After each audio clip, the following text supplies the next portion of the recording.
Hey guys, what's going on? TJ here. Welcome back to the channel.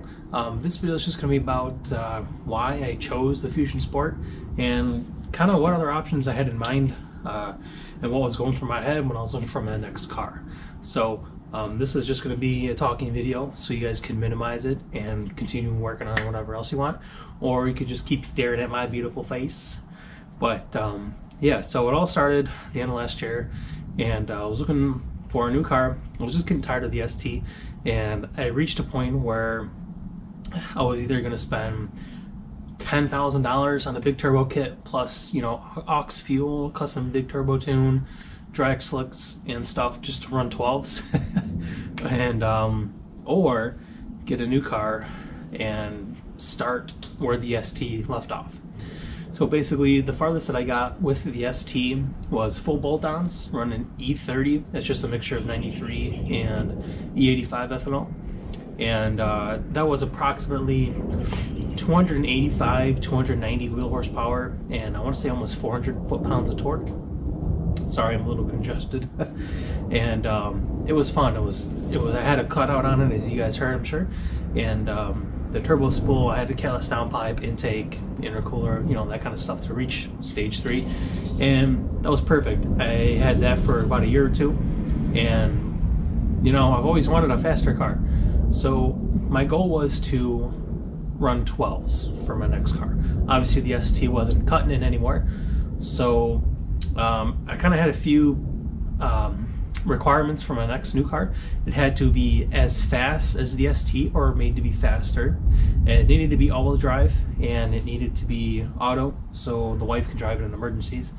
But with that being said, I immediately wanted to go to the Dodge Charger Daytona 392, and I love that car, and I still do love that car, but insurance was ridiculously high for me at my age, and with a ticket under my belt at the time. that was not an option, unfortunately. I'll have to save up and maybe a few years down the road pick up a project car. Anyways, it was that, and then I was looking at the Kia Stinger GT, and it's an amazing car for the value. And I went and test drove one. I test drove a yellow one, I think it was, and looking at that package, it was like 44 grand or something like that. It was a GT one. It was the base GT, and or no, sorry, it was regular GT. No, it was the GT one. Sorry, I'm not really too familiar with that anymore. But it was a GT one, and it had kind of like the very bare minimum. It didn't have navigation. It didn't have a sunroof. And the GT2, which was like 5 grand more, had navigation, had the sunroof and stuff like that, which is what I wanted, but that would put me at 45, 46 grand. And that's not really what I wanted at the time. So insurance was pretty high on that. Then I decided, you know, when my ST got with the recalls and I had to take it in, I had a rental car, which was a 2018 Nissan Maxima Platinum with a CVT transmission. That was pretty cool. I love that car. It was really nice and comfy. The interior was amazing. And so I had my eyes set on the 2020 or the 2019 Maximas, because those look fantastic as well. And I also wanted to get the new Toyota Camrys, the XSE V6. Now the only problem with those is that they're front wheel drive. I mean, that's okay. You know, I'm used to front wheel drive. All my cars I've had up until this one was front wheel drive, and then so those are NA motors, naturally aspirated. They don't have a supercharger or a turbocharger, more importantly, and I just can't really drive a slow car per se. And yeah, with the Camry I can modify it externally and internally, and aesthetic wise, so I can make it into a show car. Absolutely not a problem. And even now when a Camry drives by, the two-tone with the red interior, I had my eyes set on a silver one. They were going to give me 11 for my ST at the time, but you know, I think looking back, thankfully I didn't go with the Toyota Camry. But I was looking at that too. I was looking at Audi A3s. Those are all-wheel drive. Those can hit 12s pretty easily from what I researched, and insurance was just high on all of them for some reason. And we looked around at all insurance companies and stuff like that, and you know, it was just a pain. So then I decided on a few other cars, like the Focus RS. Obviously that blew a few of the requirements out of that question, but it was the same size as the ST. Kind of wanted something bigger, you know. So then I was looking at the Ford Fusion Sport, the Ford Taurus Show, and I don't remember what the other one was. It was probably the Camry or the Maxima. Oh, my wife liked the Altimas, the new Altimas. Those look pretty cool, but the interiors, I can't really get behind on the interiors. It just doesn't look good to me. But anyways, so yeah, I went and looked at a Taurus Show. It was black, and oh my god, the paint was so trashed on the thing. Oh, good lord. It's like, literally, it's like someone washed it in steel wool. It was horrible, and it had a lot of stuff wrong with it. So after looking at 2019 Fusion Sports with the gunmetal metallic paint job, it was like that darker gray silver kind of looking thing, a dark gunmetal metallic. Just look it up, Google it. And you know, I found ones that were like 41, 40, and dealerships kept jumping around on me about it, and they wouldn't honor really anything. They wouldn't even budge more than $2,000 off of the MSRP, which is kind of ridiculous in my opinion. But you know, it is what it is. They want to make money, and they're going to hold on to the cars as long as they can. But anyways, long story short, to get this over with, my wife actually, I was fed up with looking for cars because they were either listed at, you know, $32,000 in price with 5,000 miles, and you would actually go check out the car and like drive there physically, go look at it, and it would be $40,000. You know, no coupons or whatever else can be applied. You get like 5% interest, and then the mileage was like 45,000. That's an exaggeration, obviously, but you know, it's the listings online were completely different than the actual condition of the car when we looked at it. So I was tired, and I was just tired of it. Saturday morning, my wife actually found this listing for a white Ford Fusion, this one behind me, and she's like, "Hey babe, take a look at this, check this out."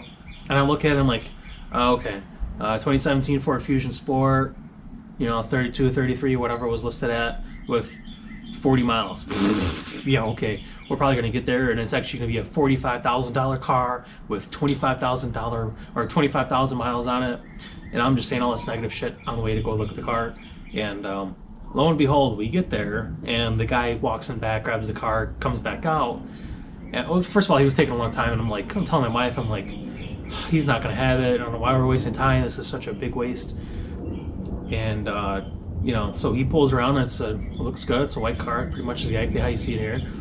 And I'm like, okay, that looks pretty good. You know, not too bad.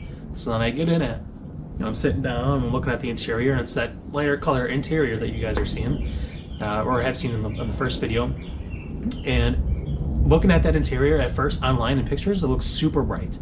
But now it you know, I think it's that flat dark earth color, but it actually does look pretty good.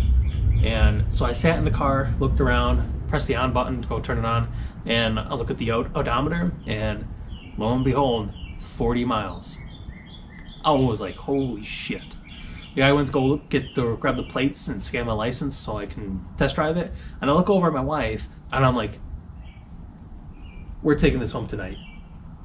That was it. So that was pretty much the story, and you know, we took the car home, test drove it, and it was really good. So what I have for this car is, so my goal is to run 12s, right?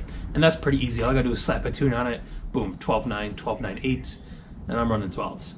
But I want to make it look good. I want to make it fast, which it's going to be, and I just love the all-wheel drive. So I'll be doing another video in the future here of what it's like to drive this car, coming from an ST or a front-wheel drive owner's perspective.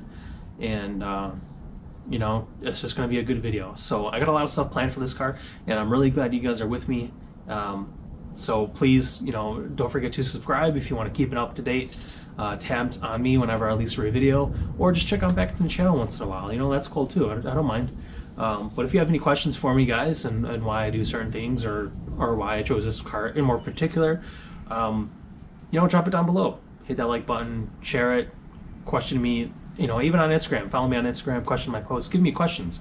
You know, that'd be nice. I don't have a lot of followers now, so having a post where I ask questions and people answering is not really there yet, because I don't have a lot of followings yet. But yeah, so I'm glad you guys are with me for my build progress and my journey with this car into 12s. So hopefully, realistically, I know I can get a 12.9, but hopefully with the tune and maybe an E30 tune and an intercooler, especially with the high flow air filter, not an intake, just a high flow air filter, I would like to reach a 12.6, maybe a 12.7. I think that would be really cool for me to do. But I mean, as long as I get in the 12s, I'm fine. I'm happy with it. And this all-wheel drive twin turbo V6 is going to help me do that. So thanks for watching, guys. Thanks for listening. I really appreciate it. If you guys have stuck around this far, you guys are the best. And I appreciate you guys watching. So take care. Have a great day, guys. Thanks.